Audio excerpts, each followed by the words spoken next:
मैं हूं आपके साथ साक्षी गुप्ता। बंसल न्यूज की खास पेशकश लक्ष्य में आपका स्वागत है।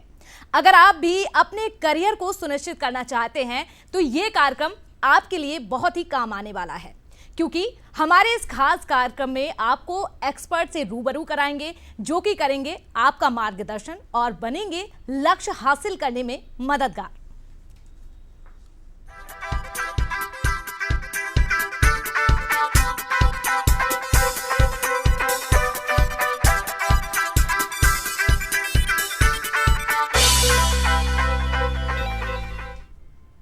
तो हमारे खास कार्यक्रम लक्ष्य में हम उन लोगों से आपको रूबरू कराते हैं जो शिक्षा के लिए बेहतर काम कर रहे हैं। छात्रों के मन में करियर को लेकर उठने वाले सभी सवालों का जवाब भी आपको देते हैं और कैसे शिक्षा का स्तर बढ़े इसके लिए कोशिश भी कर रहे हैं।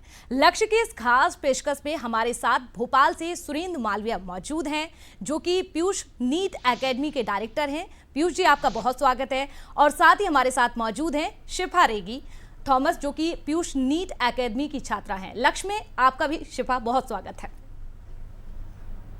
तो चलिए आगे बढ़ते हैं कार्यक्रम में। और सबसे पहले सुरेंद्र जी, मेरा सवाल आपसे रहेगा, आप इस एकेडमी के बारे में हमारे दर्शकों को जानकारी दीजिए। क्या कुछ आपकी एकेडमी में है, कैसे बच्चों की पढ़ाई की जाती है और कैसे आप यहाँ पर बच्चों का मार्गदर्शन करते हैं?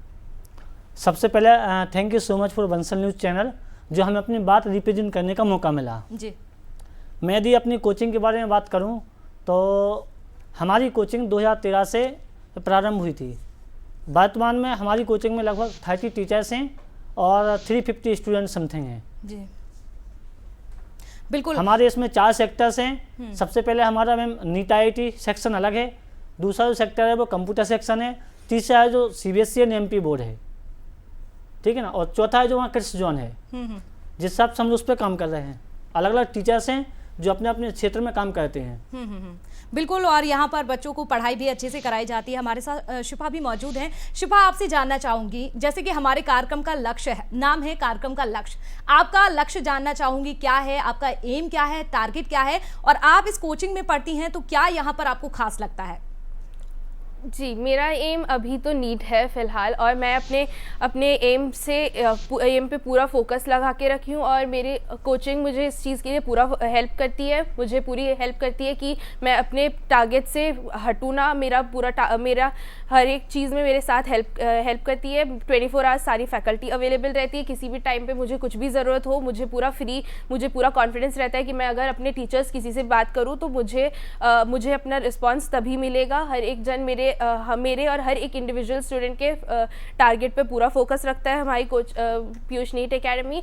और कुछ भी मुझे ज़रूरत पड़ती है तो मुझे हेल्प करती है। और वर्चुअल हो या मैसेजेस पे हो, मैं कहीं पे भी कॉन्फिडेंटली इन लोग से, अपने टीचर्स से बात कर सकती हूँ। बिल्कुल, जिस तरह से शिफा जानकारी दे रही हैं, अब ऐसे में मेरा इंटरेस्ट और भी ज़्यादा बढ़ रहा है। सुरेंद्र जी, मेरा सवाल आपसे है, यहाँ पर एकेडमी की अगर हम बात करें तो आजकल देखा जा रहा है बच्चों में ज़्यादातर बच्चे अब ऑनलाइन पढ़ाई की ओर रुख कर रहे हैं। तो क्या ये संस्था जो आपकी है, कोचिंग जो है, यहाँ पर ऑनलाइन और ऑफलाइन दोनों मोड में पढ़ाया जाता है या सिर्फ ये ऑनलाइन है? मैम, यदि मैं ऑनलाइन ऑफलाइन की बात करूं मैम, तो ऑनलाइन एक हमारे पास विकल्प था कोविड-19 में।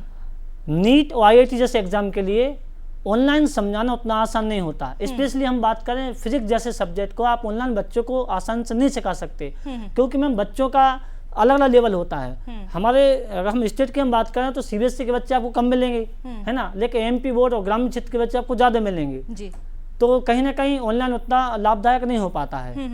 सुरेंद्र जी, बिल्कुल, आप जिस तरह से जानकारी दे रहे हैं कि यहाँ पर जो गांव के बच्चे हैं वो आपकी संस्था में ज़्यादा मिलेंगे, तो ऐसे में ज़्यादातर हम अगर देखें ग्रामीण बच्चों की तो उनका मीडियम में उन्हें ज़्यादा प्रॉब्लम होती है। तो क्या माध्यम का इसमें क्या फ़र्क पड़ता है? जो हिंदी माध्यम से आते हैं, हिंदी मीडियम से आते हैं, उनकी पढ़ाई कैसे स्ट्रॉन्ग आप करते हैं, कैसे मजबूती देते हैं? क्योंकि कहीं ना कहीं इस माध्यम का बड़ा फ़र्क पड़ता है, वो बच्चे स्ट्रेस में भी आ जाते हैं। मैम, क्या है, भाषा की जो असमानता है वो तो आपको देखने को मिलेगी, क्योंकि जितनी अच्छी बुक्स होती हैं वो इंग्लिश में अवेलेबल हैं, बट हिंदी के साथ ऐसा न्याय नहीं है। लेकिन अगर हमारी मैं स्पेशली बात करूं तो हमारी संस्थान इस पे काम कर रही है।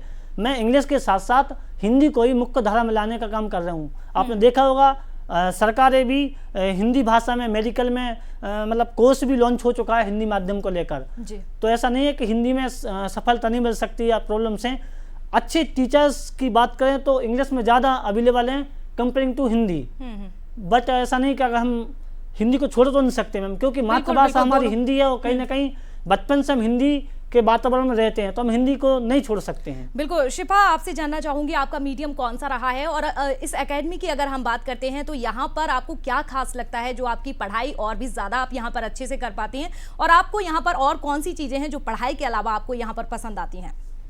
जी, मेरा मीडियम तो इंग्लिश मीडियम है और मुझे अच्छा लगता है कि यहाँ मेरा इंग्लिश मीडियम के साथ साथ मेरे और भी बच्चे हैं जो हिंदी मीडियम में भी है, और फोकस सिर्फ इंग्लिश मीडियम पे नहीं बल्कि उन पे भी उतना ही किया जाता है जितना मेरे पे फोकस हो रहा है। और मुझे यहाँ की बात सबसे ज़्यादा खास तो यही लगती है कि मुझे टीचर्स बहुत ज़्यादा फ्रेंडली एनवायरनमेंट देते हैं, बहुत कॉन्फिडेंट फील कराते हैं बच्चों को, कभी भी लो फील कराने की फील नहीं होता है। किसी को भी ऐसा नहीं लगता कि मैं शायद कमज़ोर हूँ या वो ज़्यादा अच्छा पढ़ता है, या यहाँ सबको एक जैसा रखा जाता है, जो ज़्यादा अच्छा पढ़े जो कमज़ोर पढ़े सब एक जैसे है, जो भले जो कमज़ोर है उस पर ज़्यादा फोकस करके उसके रिजल्ट पे प्रोग्रेस लाने की भी पूरी कोशिश की जाती है, और ये बात मुझे सबसे खास लगती है अपनी कोचिंग। बिल्कुल, किसी भी तरह का फ़र्क यहाँ पर नहीं किया जाता। वहीं सुरेंद्र जी, अगर हम वर्तमान समय की अगर बात कर ले तो समय को लेकर काफ़ी देखा जाता है बच्चों में कि टाइम मैनेजमेंट को लेकर कौन से सब्जेक्ट की पढ़ाई कब करनी चाहिए, क्योंकि चाहे बात फिजिक्स की करे, केमिस्ट्री की करे, तो ये ऐसे सब्जेक्ट हैं जिनमें कहीं ना कहीं आपको टाइम जो है वो ज़्यादा देना है। तो यहाँ पर टाइम मैनेजमेंट का कैसे ख्याल रखा जाता है बच्चों? मैम, टाइम मैनेजमेंट के लिए मैं बात करूँ तो नीट हो या IIT हो मैम, इसमें IIT वालों को मैथ्स आसान पड़ जाता है और नीट वालों के लिए मैम फिजिक्स डिफिकल्ट पड़ता है ना, और IIT वालों के मैम केमिस्ट्री थोड़ा डिफिकल्ट सब्जेक्ट लगता है। लेकिन टाइम मैनेजमेंट की अहम भूमिका है। मोस्टली मैम क्या होता है, 4.5 घंटे की जो क्लासेस होती हैं बच्चों के लिए सफिशिएंट होती हैं, लेकिन 4.5 के बाद यदि बच्चा घर पे 6 से 7 घंटे, मतलब टोटल हम बात करें 10 आवर्स पढ़ाई पे बच्चा देता है। और टाइम मैनेजमेंट की आप ऐसे लिंक कर सकते हैं बात को कि जो आज हमने कोचिंग में पढ़ा उतना ही वर्क यदि हम शाम तक उसको फिनिश कर पाते हैं, दैट्स गुड। यदि आप आज का काम कल पे छोड़ते हैं तो आपके लिए फिर लोडिंग होना शुरू हो जाता है और यही असफलता का कारण भी बनती है। बिल्कुल। शिफा भी हमारे साथ मौजूद है। शिफा, आपसे जानना चाहूंगी, यहाँ पर मॉक टेस्ट की अगर हम बात करते हैं तो इसकी भूमिका जो है वो पेपर में अहम हो जाती है एग्जाम में, तो आप अपनी तैयारी कैसे करती हैं और जब एग्जाम आ जाते हैं उस टाइम पर किस तरह से अपनी पढ़ाई को और भी ज़्यादा बढ़ाती हैं?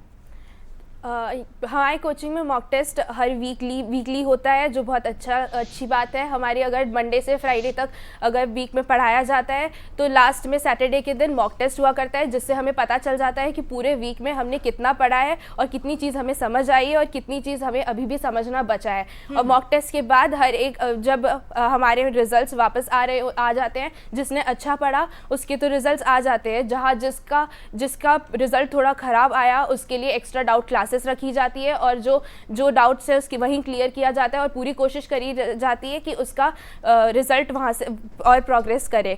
और मैं अपने एग्ज़ाम की प्रिपरेशन मेनली NCERT से करती हूँ, और मेरी कोचिंग से जो मटेरियल मुझे मिला है वो पूरी तरह NCERT बेस्ड है। जो मॉड्यूल्स मिली है वो सफिशेंट होती है मेरी प्रिपरेशन के लिए। मैं उसी में से थियोरी और उसी में से क्वेश्चंस लगा लेती हूँ जो मेरे लिए सफिशेंट होता है। बिल्कुल, बहुत अच्छी जानकारी दी आपने, बताया किस तरह से पढ़ाई करती हैं। सुरेंद्र जी, यहाँ पर अगर हम तकनीकी शिक्षा की अगर आज के समय में बात करते हैं तो आप इसको कैसे देखते हैं, और अगर वर्तमान समय में इसकी बात करें उपयोगिता की, तो क्या लगता है आपको कितना ये ज़रूरी है और आपका इसको लेकर क्या सोचना है? मैम देखो, टेक्नोलॉजी की हम बात करें, टेक्नोलॉजी एक अभिन्न अंग है हमारा, इसको हम नकार नहीं सकते हैं। टेक्नोलॉजी की हम बात करें तो टेक्नोलॉजी किसी भी देश, कोई भी कंट्री यदि डेवलप्ड कंट्री है तो उसमें टेक्नोलॉजी की अहम भूमिका है मैम। जैसे आप अदर कंट्री जैसे अमेरिका यदि आज हमारी कंट्री से आगे तो क्यों है, क्योंकि उन्होंने सबसे पहले कई बार से पहले उन्होंने टेक्नोलॉजी को क्या एक्सेप्ट कर लिया है, लेकिन हमारी सरकार ने उस पर काम किया या फिर सही तरीके से काम नहीं किया। लेकिन वर्तमान सरकार जो काम कर रही है बहुत अच्छा उसमें रिजल्ट है, तो टेक्नोलॉजी को तो हमें एक्सेप्ट करना ही पड़ेगा। अगर हमें डेवलपिंग कंट्री से डेवलप्ड कंट्री में जाना है तो हमें टेक्नोलॉजी को सहारा लेना ही पड़ेगा। बिल्कुल।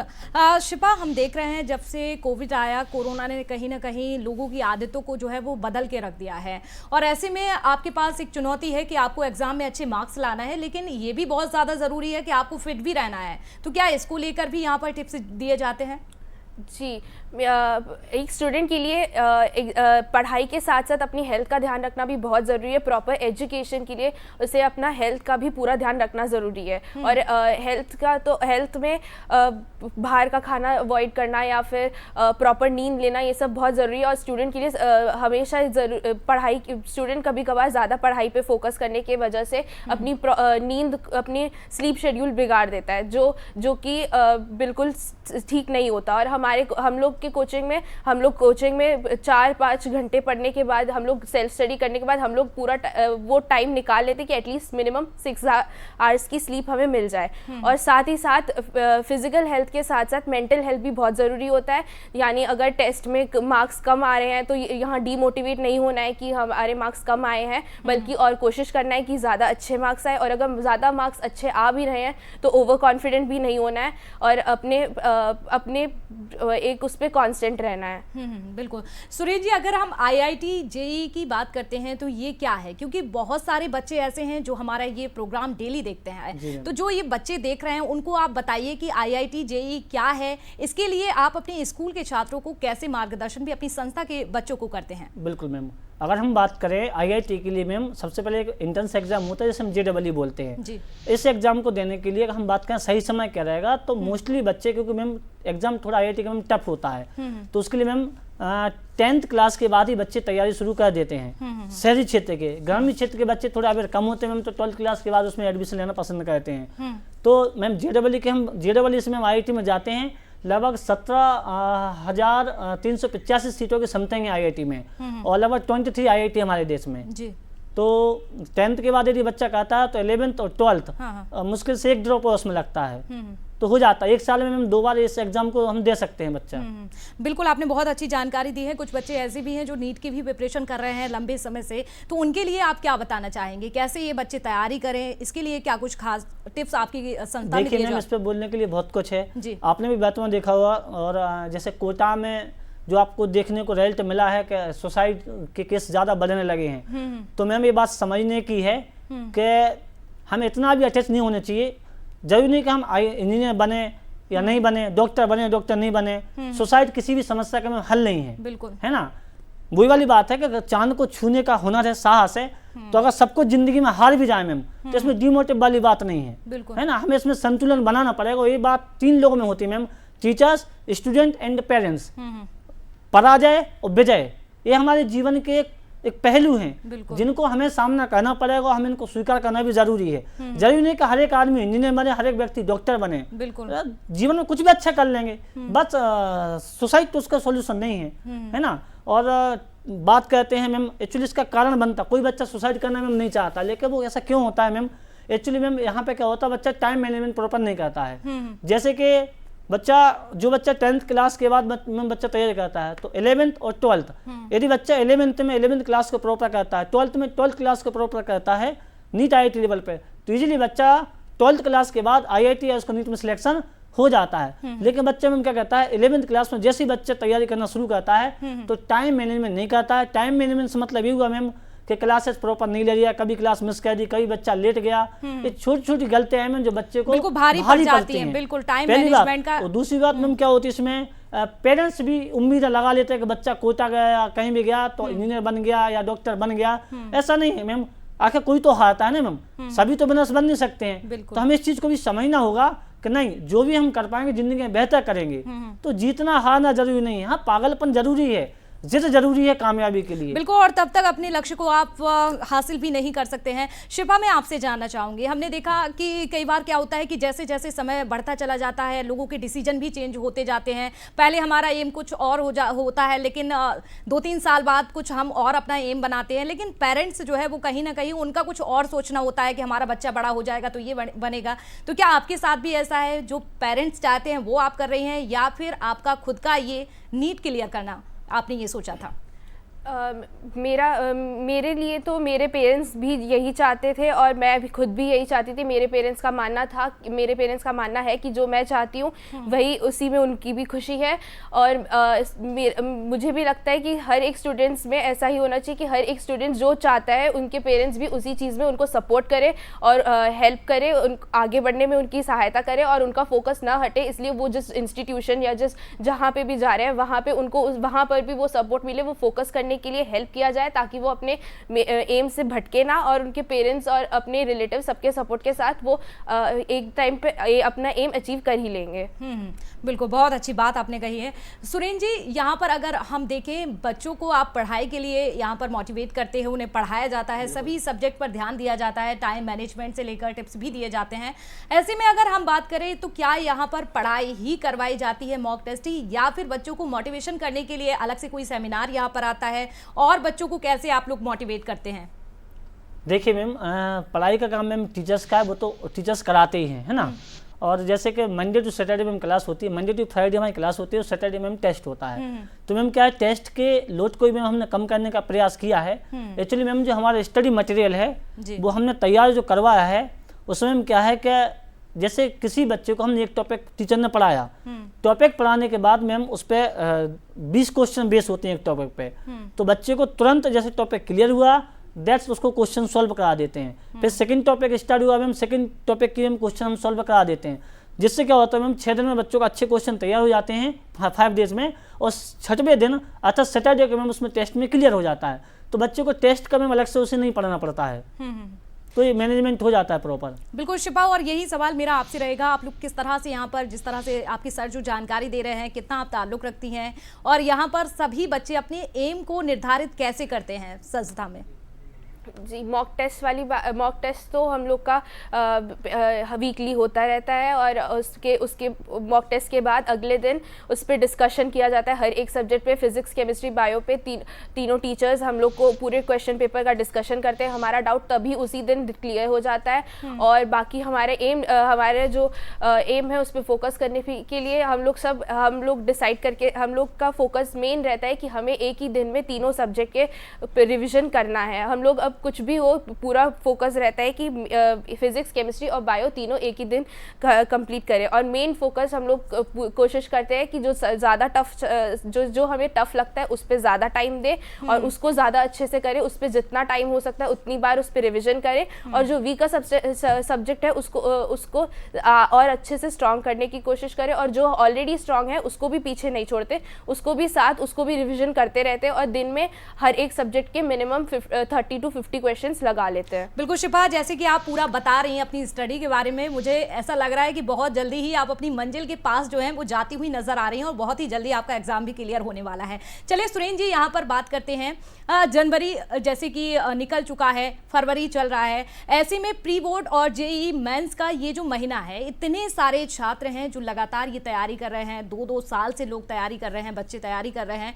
तो ऐसे में कुछ हद तक कहीं ना कहीं कुछ बच्चे जो हैं वो कंफ्यूज हैं कि दोनों को कैसे प्रभावित किया जाए। आप इस के बारे में क्या सोचते हैं? देखिए मैम, अब क्या है, सीबीएसई बोर्ड हो या एमपी बोर्ड हो मैम, एमपी बोर्ड के एग्जाम स्टार्ट हो चुके हैं और सीबीएसई के भी लगभग होने वाले हैं। तो मैम अब सीधी सी बात है कि तो समय जा चुका है। अब मेन चीज़ है कि सबसे पहले बोर्ड को ठीक किया जाए, है ना। जो 12th क्लास है उसमें स्कोरिंग परसेंटेज बहुत जरूरी है, उस पर ध्यान देना पड़ेगा अब तो, है ना। उसके बाद एग्जाम जब खत्म हो जाएंगे देन फिर उसको IIT या नीट में उस बच्चे को लगना ही है। तो यही सॉल्यूशन है मैम। बिल्कुल, और यहाँ पर अगर हम हेल्थ को लेके बात करें तो यहाँ पर हेल्थ को लेके क्या विशेष ध्यान रखा जाता है बच्चों का? क्योंकि अच्छे मार्क्स लाना है ये तो ठीक है, कहीं ना कहीं एम को उन्हें टारगेट करना है ये भी अहम सवाल है, लेकिन जब तक बच्चे स्वस्थ नहीं रहेंगे, अपने हेल्थ का ख्याल नहीं रखेंगे, तब तक वो, मुझे नहीं लगता है कि अपना लक्ष्य जो है वो हासिल कर पाएंगे। तो ऐसे में हेल्थ को देखते हुए बच्चों को कैसे आप मोटिवेट करते हैं? मैम हमारी जो पद्धति रही है कि हमारा जो देश रहा है वो योगा को आप देखते हैं, तो योगा बच्चों को डेली कम से कम 15 से 20 मिनट, आधा घंटे बच्चों को हेल्थ के लिए देने चाहिए। अगर ऐसा आप करते हो मैम तो आपकी पढ़ाई बढ़िया होती है, टाइम मैनेजमेंट बढ़िया हो जाता है, तो बच्चा सुबह उठ भी जाता है। तो योगा, मेडिटेशन, है ना, और थोड़ा बहुत एंजॉयमेंट भी लाइफ में ज़रूरी है। तो बच्चों को मैम ऐसा नहीं कि 24 आवर लगे हैं दिन रात पढ़ रहे, वो काम नहीं होना चाहिए मैम। 4 से 5 घंटे क्लास का टाइम हो गया और 6 घंटे मैम रिविजन का सफिशिएंट है। बच्चा 10 घंटे देता है, 8 घंटे मैम सोने के लिए, 6 घंटे हो जाता है। टाइम मैनेजमेंट यहाँ पर बिल्कुल अहम है। और शिक्षा के क्षेत्र में अगर हम बात करते हैं तो बंसल ग्रुप जिस तरह से कई सालों से इस प्रोग्राम के माध्यम से बच्चों को कहीं ना कहीं उनका मार्गदर्शक बनता हुआ नजर आ रहा है और उन्हें लक्ष्य कैसे प्राप्त करना है ये भी विशेष ख्याल रखा जा रहा है बंसल ग्रुप की तरफ से। तो इस योगदान को आप किस तरह से देखते हैं? मैम, बंसल का नाम भोपाल में कोई नया नहीं है, सभी जानते हैं, चाहे वो मेडिकल सेक्टर में हो, चाहे इंजीनियरिंग सेक्टर में हो, चाहे अपनी आयरन इंडस्ट्रीज में हो, है ना, चाहे अपने बात करें हम ऑयल सेक्टर में, जैसे सोयाबीन का जो तेल भी आता है इसका, है ना जी।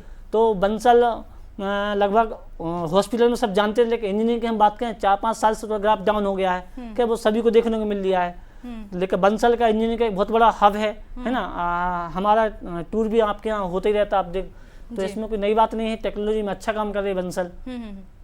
बिल्कुल, टेक्नोलॉजी में लगातार बढ़ते कदम जो है वो नजर आ रहे हैं। शिफा, अगर विकसित भारत की हम बात करते हैं, लगातार प्रधानमंत्री की ओर से भी कहा जाता है, आप कैसे देखते हैं इस मिशन में टेक्नोलॉजी कितनी महत्वपूर्ण आपको लगती है, क्या भूमिका आप इसे देख पाती हैं? विकसित भारत में टेक्नोलॉजी की बहुत महत्वपूर्ण है अभी तो, और चाहे वो साइंस की इंडस्ट्री में हो, वो इंजीनियरिंग इंडस्ट्री, किसी भी इंडस्ट्री में हो, मेडिकल इंडस्ट्री में भी अभी हर एक चीज़ के लिए टेक्नोलॉजी की ज़रूरत पड़ती है। अभी खासकर इस टाइम पे एआई का ज़माना चल रहा है, हर एक चीज़ अभी आर्टिफिशियल इंटेलिजेंस से हो रहा है, तो टेक्नोलॉजी का बहुत इम्पोर्टेंस है अभी।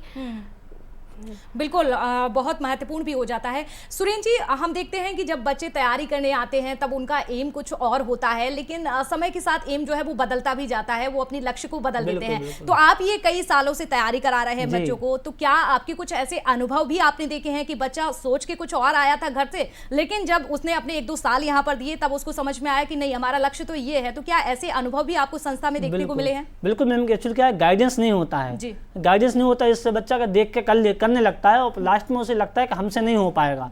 यहाँ पे टाइम मैनेजमेंट की भूमिका होती है मैम। क्या बच्चा जब पढ़ाई को मैनेज नहीं कर पाता, तो हम नीट की हम बात करें मैम, बच्चा 1 साल 2 साल तैयारी करता है या IIT की तैयारी करता है, लेकिन उसे लगता है उससे नहीं हो पाएगा, क्योंकि उसने 2 साल जो उसने वेस्टेज, उसे ये लगता है, घर वालों को ये पता है कि बच्चा पढ़ रहा है, लेकिन रियलिटी उसको पता है कि उसने प्रॉपर पढ़ाई नहीं की है, जिस वजह से मूर्ख घर वालों को ज़्यादा नहीं बना सकता है और बच्चा पे क्या करता है, अदर जगह शिफ्ट हो जाता है। तो बिल्कुल।